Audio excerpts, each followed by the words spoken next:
lucho por mi país, junto a mis hermanos Lucho y David. Yo lucho por mi país, junto a mis hermanos Lucho y David. Yo lucho por mi país, junto a mis hermanos Lucho y David. Yo lucho por mi país, junto a mis hermanos Lucho y David.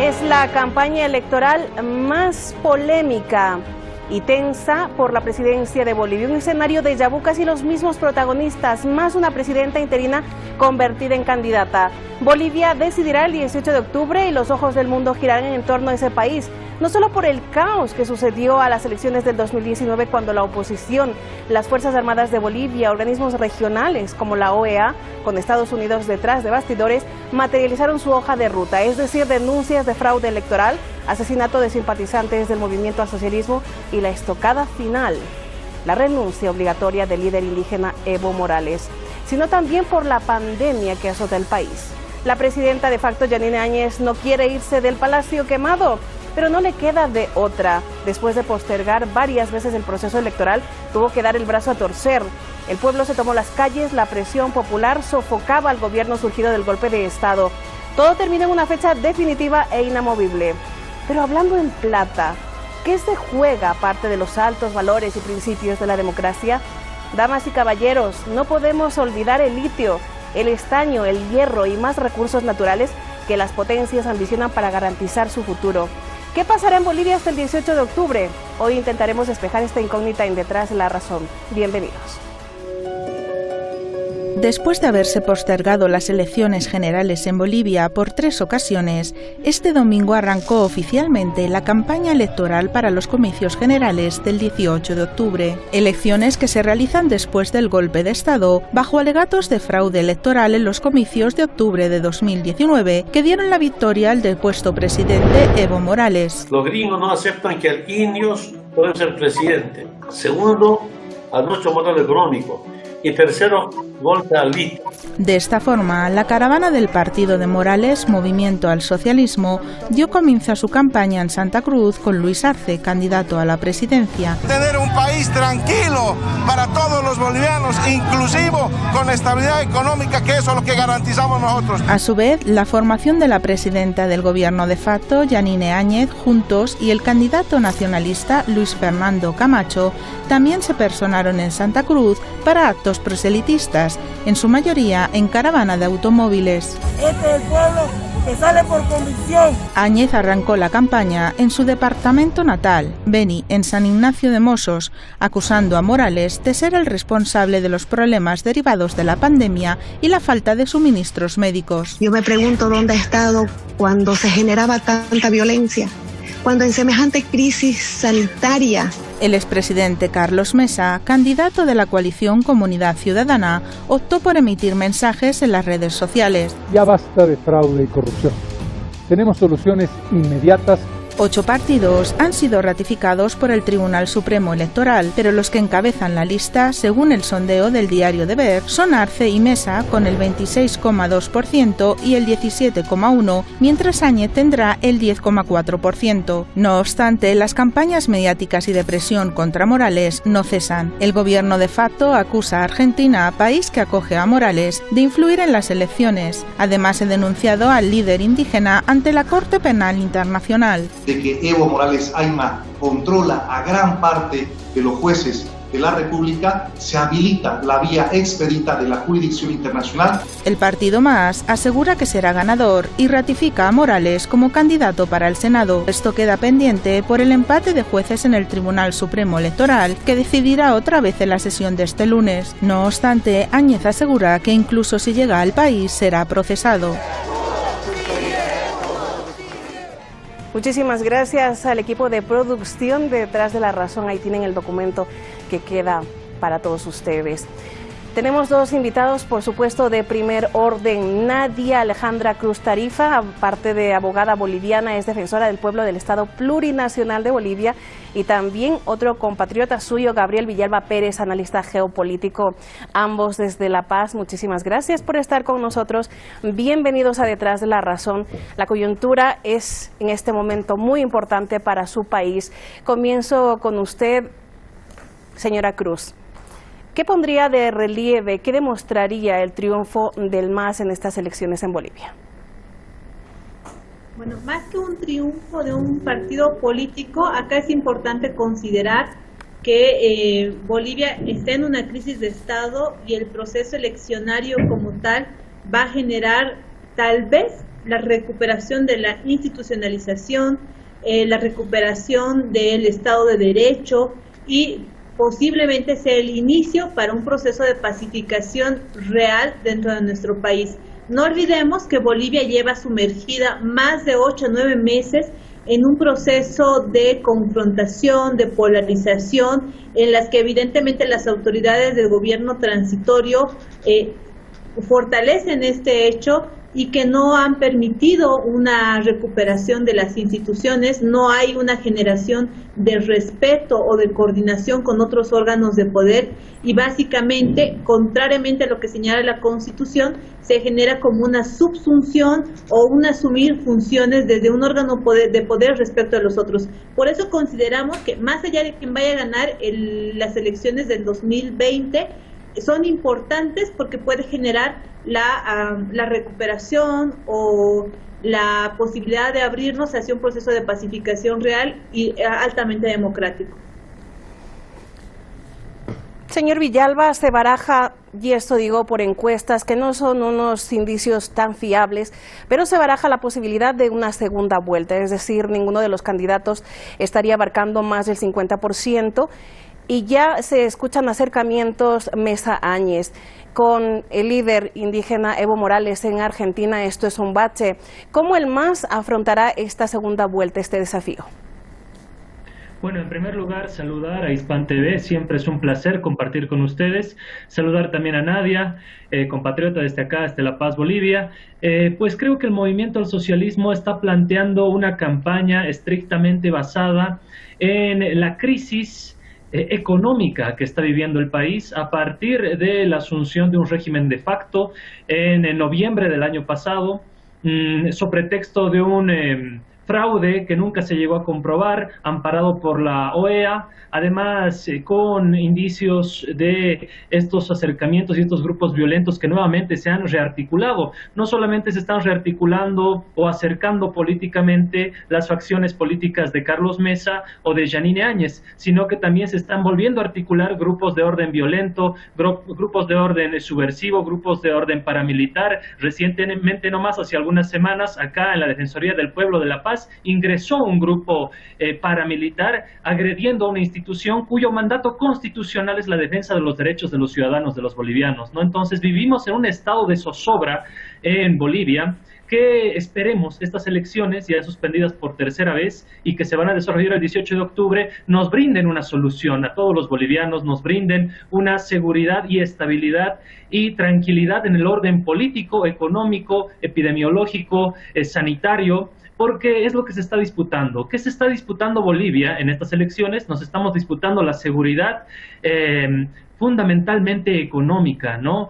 Pasamos por una pandemia, estamos en un proceso de post-pandemia y los bolivianos pues estamos golpeados no solamente en la dignidad como bolivianos, en lo que aconteció en Sacaba, en Sencata, las masacres de Caracara, pero también estamos golpeados en nuestro bolsillo, en nuestra economía. Es por eso que también las encuestas hacen referencia a que Luis Arce Catacora tiene un 36% de confianza de la población en torno a la administración económica del país. Mesa solamente un 20%, recordemos un candidato que pedía limosna internacional, él mismo lo dijo, extiendo la mano y pago una parte de sus salarios de la limosna internacional que recibo, y por otro lado con un 16% de confianza en el manejo económico Yanine Áñez. Entonces creo que es fundamental entender esta elección como una disputa de modelos económicos. Sí. Ante ello, por supuesto que los perdedores perdedores como Áñez y Mesa en las últimas encuestas están buscando esos acercamientos que no se están oficializando, no se están desarrollando del todo oficiales, puesto que también tienen grandes discrepancias entre ellos.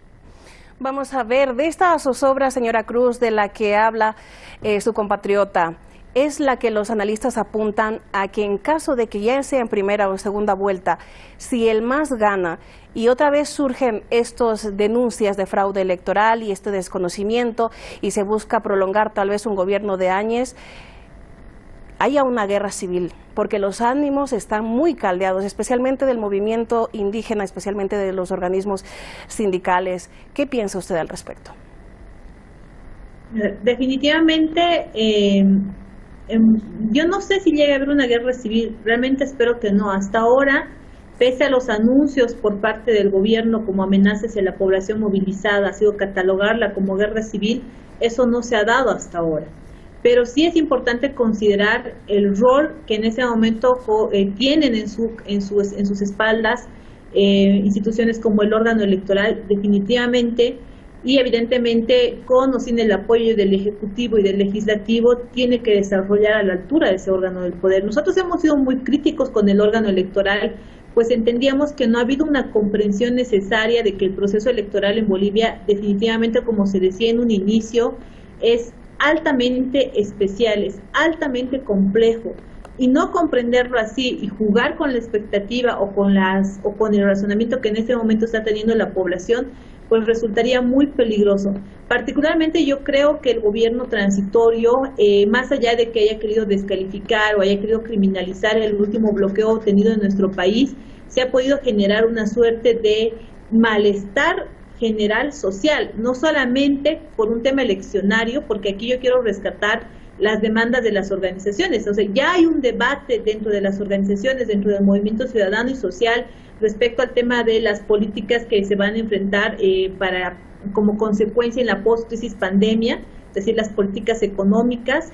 Hay un debate muy fuerte sobre qué planes o qué perspectivas se va a tener desde el Estado para atender y proteger el tema de las fuentes laborales, cómo se va a generar el motor productivo dentro de nuestro país. Y evidentemente eso tiene que pasar por un gobierno legal y legítimamente constituido en nuestro país. Entonces, yo no sé si vaya a haber una guerra civil, pero sí en ese momento hay bastante malestar social, peor aún con este intento por parte del gobierno de fomentar y apoyar la existencia de grupos paraestatales, como ha señalado desde la Comisión Interamericana en cuanto a su existencia ya desde noviembre del año pasado, y que en los últimos meses han querido generar una reactivación. Yo, como defensora del pueblo de Bolivia, que no ingresa en un ámbito político partidario, hago esfuerzos o hago votos para que no se llegue a dar una guerra civil que tan anunciadamente está por parte del gobierno transitorio, y que más bien sí sea la vía democrática, sí sea la vía de la institucionalización la que pueda dar una respuesta a mi pueblo. Señor Villalba, organizaciones sociales, organizaciones indígenas ya han tenido experiencia sobre estos boicots. Han dicho que están preparados, que están coordinados en caso de que surja un escenario 2019 nuevamente. ¿Por qué es tan peligroso este escenario? Me refiero a la falta de transparencia en los resultados, la falta de observadores internacionales. ¿Qué importantes son estos agentes, estos elementos? Bueno, hay que ser categóricos y taxativos también. Nuestro órgano electoral a nivel nacional, el Tribunal Supremo Electoral, ha recibido asesoramiento norteamericano, ellos lo llaman un equipo técnico. También han recibido asesoramiento técnico de la OEA, esa comisión electoral que va a supervisar estas elecciones, pero existe todavía mucha desconfianza, de la población en general, puesto que la OEA ha sido la gestora, la que ha validado este golpe de Estado en Bolivia a partir de un informe, entre comillas, preliminar, que ahora se ha demostrado y se ha descartado su fidelidad, ¿no? Organismos como el CPR, The New York Times, The Washington Post, universidades reconocidas como el MIT, por ejemplo, han ya anunciado a través de estudios competentes de que no se ha realizado ningún tipo de fraude en Bolivia. Entonces era simplemente la excusa para subvertir el orden constitucional vigente y desconocer las elecciones que había ganado el presidente Evo Morales. Ahora bien, hay que también criticar al órgano electoral en función a que no ha sido una institución seria, que no le ha brindado a la población garantías reales de volvernos a encaminar por la vía democrática, la vía de la democracia, porque actualmente, lo digo categóricamente, también en Bolivia vivimos un estado de no derecho, ¿no? ¿Por qué digo esto? Porque en principio se ha acordado, tanto el órgano ejecutivo, legislativo y electoral, un gran acuerdo de realizar las elecciones el 3 de mayo. No se la ha hecho y se la ha suspendido nuevamente para el 6 de septiembre. Llegado el 6 de septiembre, ya asustados personeros de este régimen por los resultados de las encuestas que estaban desarrollando con una preferencia electoral favorable al movimiento al socialismo, nuevamente mueven la fecha. Ahora bien, tampoco se tiene verdaderas certezas, a pesar de que ha habido garantes internacionales, que la Unión Europea ha estado supervisando estos diálogos, además en una coyuntura donde se encontraba movilizado gran parte de la población de ese bloque nacional popular en las calles, en las carreteras fundamentalmente, en puntos de bloqueo, puntos de huelga. Pues todavía existe el fantasma dentro de la población de que el régimen podría suspender nuevamente las elecciones, esperemos que no, porque ellos utilizan la excusa del coronavirus para realizar estas acciones, o podrían generar un escenario de gran fraude real, esta vez electoral, cosa que nos llevaría de una vía o de la otra a una gran convulsión social que esperemos no se dé en Bolivia, pero por supuesto que el movimiento campesino también está organizado, el movimiento cocalero, el movimiento pues de ese bloque nacional popular, ¿no? Entonces existe esa tensión todavía, no se han brindado certezas reales a la población de que estas elecciones resolverían este gran conflicto arrastrado desde noviembre del año pasado. Señora Cruz, el ex canciller boliviano David Choquehuanca, en una entrevista exclusiva a Hispan TV, reconocía que Bolivia tiene una crisis múltiple de todos los aspectos y sectores. Y él hablaba precisamente de lo que usted tocó hace un momento, la paz. Solamente a través de la paz y la unidad del pueblo se podrá superar estas limitaciones, estas crisis. Pero hemos visto que el gobierno de Áñez, al contrario de ir por la pandemia, lidiar con la pandemia, lidiar con los problemas socioeconómicos de los que hablaba el señor Villalba, lo que ha hecho es invertir este dinero en más represión para la ciudadanía, para el pueblo. También ha cambiado completamente la política exterior, es decir, se ha centrado en temas que realmente no son tan vitales como abrir un consulado de Israel en La Paz, en lugar de tratar los casos de contagio y la pandemia. ¿Cómo lograr esa unidad de la que ustedes ambos hablan y cómo lograr también canalizar solventar todas estas crisis solamente en un gobierno?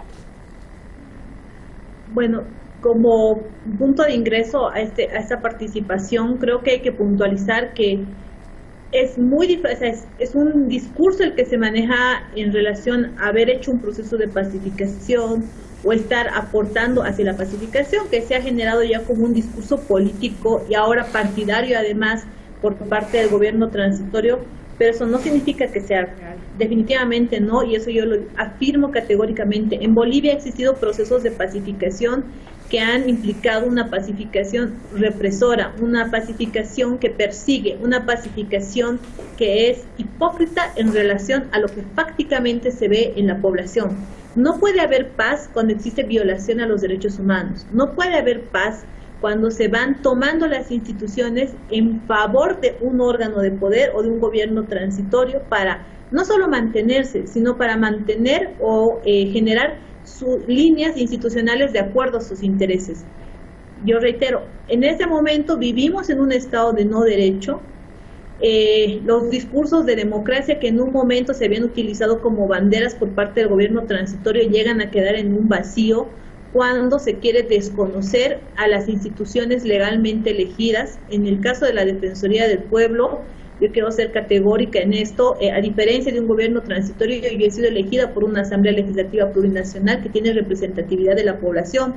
En el caso de la misma Asamblea Legislativa Plurinacional como órgano legislativo, es uno de los pocos órganos que quedan dentro del Estado que tiene representación legítima por voto popular.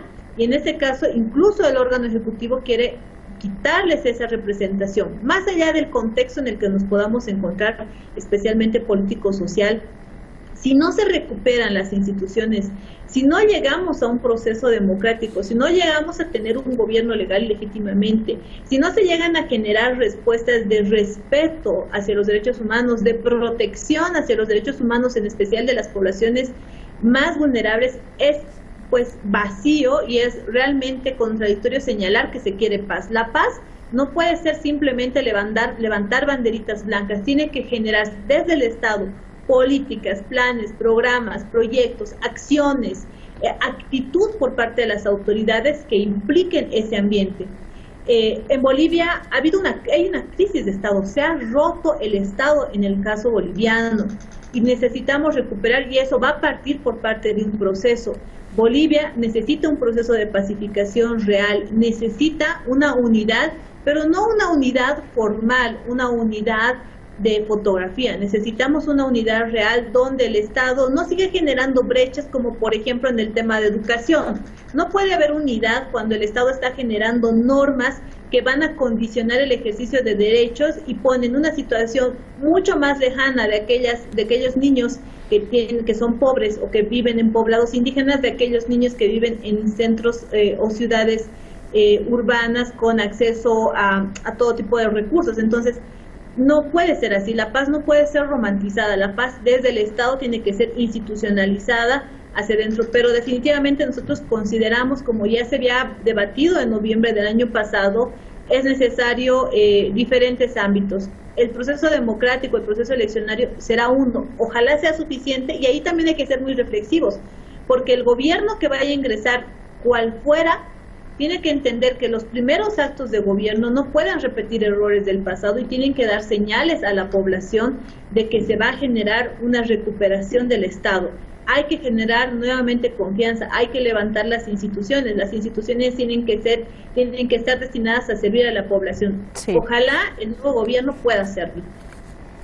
Señor Villalba, uno de los puntos que el expresidente Evo Morales siempre recalca es todo el trabajo que tomó, más de una década, nacionalizar los recursos naturales, llevar el progreso científico, económico del país, el Producto Interno Bruto de Bolivia, reconocido por todas las organizaciones económicas, realmente creció durante su mandato, y eso es lo que está peligrando ahora. El gobierno interino, que solamente lleva ni un año, ya ha comenzado las privatizaciones con yacimientos petroleros de Bolivia.